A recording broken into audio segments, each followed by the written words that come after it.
Bonjour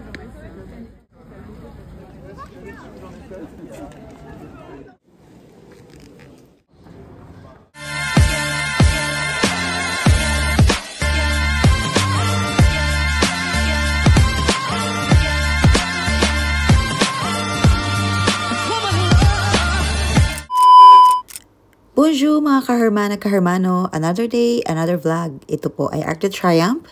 Samahan niyo muli ako sa panibagong pagva-vlog at pupunta tayo sa Metro Anvers para puntahan or bisitahin at magdasal sa Basilique du Sacré-Cœur or Basilica of the Sacred Heart of Montmartre. At syempre, maaari bang mawala mga souvenir shops na kung saan patok na patok to sa mga turista.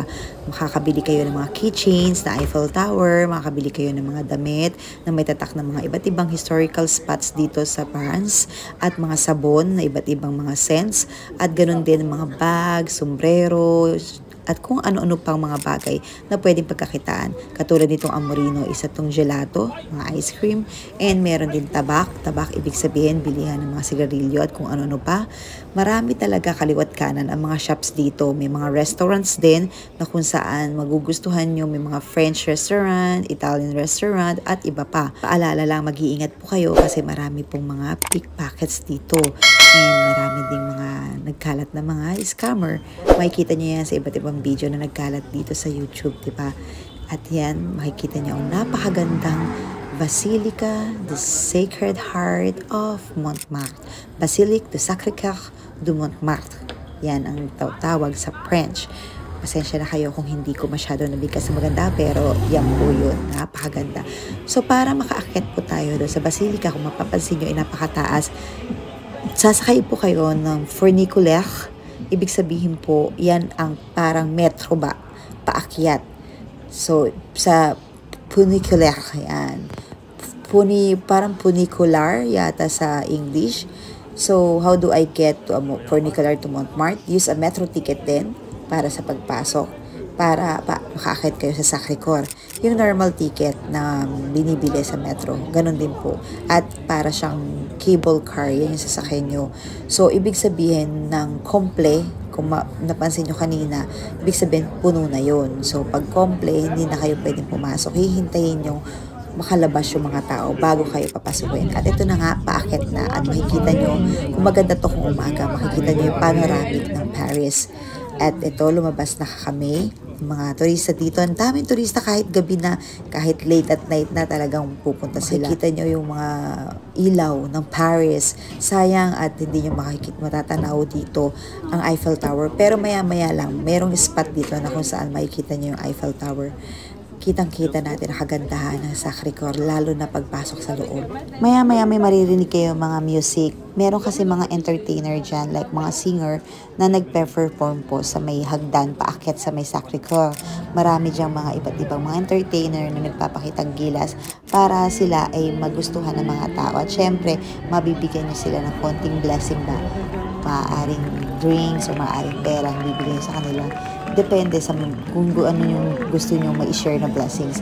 At dito, makikita nyo, meron din telescope para makita nyo yung panoramic ng Paris. At marami dito nagtitinda ng kung anong-anong mga paninda. Like, magugulat kayo kung anong paninda ang binibenta nila sa tapat ng simbahan na to. Yung iba, malimit dito. Nakaupo lang sila dito sa hagdan pagkatapos nila siguro pumasok sa loob ng simbahan. Yung iba talagang gusto lang nilang makita yung tanawin ba. Ayan, kung mapapansin nyo, di ba, ang daming tao. Eto, nakita nyo ba yung mga binabenta nila sa tapat ng simbahan? Nakakagulat, di ba? Iba't ibang, doon talaga sa tapat, may iba't ibang mga souvenirs na binibenta. Yun naman, beer. Oh my God. Sa tulad natin mga Pilipino, hindi normal yun, diba? So, sa lahat yun, nakita nyo yun, love lock yun. Wala naman lagyan ng love lock. So, sa mga gate na lang ng mga bakod-bakod na lang dito sa Sacré-Cœur. So, ayan, papunta na tayo doon sa may Sacré-Cœur. Kung mapapansin nyo, may pila. Ito po yung pila ng mga tao para matignan ng mga bag ng mga security guard. I-check nila yung mga bag para lang sa kasiguraduhan or secure, para ma-secure ang place ng Sacré-Cœur. Kailangan yung ipakita yung bag, check nila, and then saka lang ulit kayo makakapasok. mas mabuti na yung ganun, di ba? Mas secured talaga. So, ayan guys, pipili lang kayo and madali lang naman yung pila eh. I-check lang nila yung bag and then diretso na kayo sa simbahan. Na napakagandang simbahan. Ayan yung mga bawal na ipasok doon and lalo na yung flash ng camera. Bawal po talaga yun. Dahil syempre napaka-solemn ng labat at wag maingay. Kaya pag nandyan kami ng mga anak ko, ng pamilya ko, off ang flash and walang sounds talaga. Hindi po pwede kasi syempre bilang respeto sa mga dumadalaw at pati na rin syempre sa simbahan. So ito yung holy water, dyan ako ng holy water and then side of the cross syempre. At ayan na, hayaan ko kayong i-enjoy nyo makita ang loob ng simbahan ng Sacre-Cœur.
Ngayon pa lang nagpapasalamat na ako dahil nakarating po kayo sa dulo ng aking vlogs. Ayan, pinapakita ko pa rin mga souvenir shops kasi ang ganda ng mga tatak ng mga Paris souvenir like this one para sa mga aprons, sa mga towels. At muli, maraming salamat po sa pagsama nyo sa akin dito sa aking channel. At sana po nag-enjoy kayo sa aking vlogs. This is your Kahermano Via Velasco. God bless!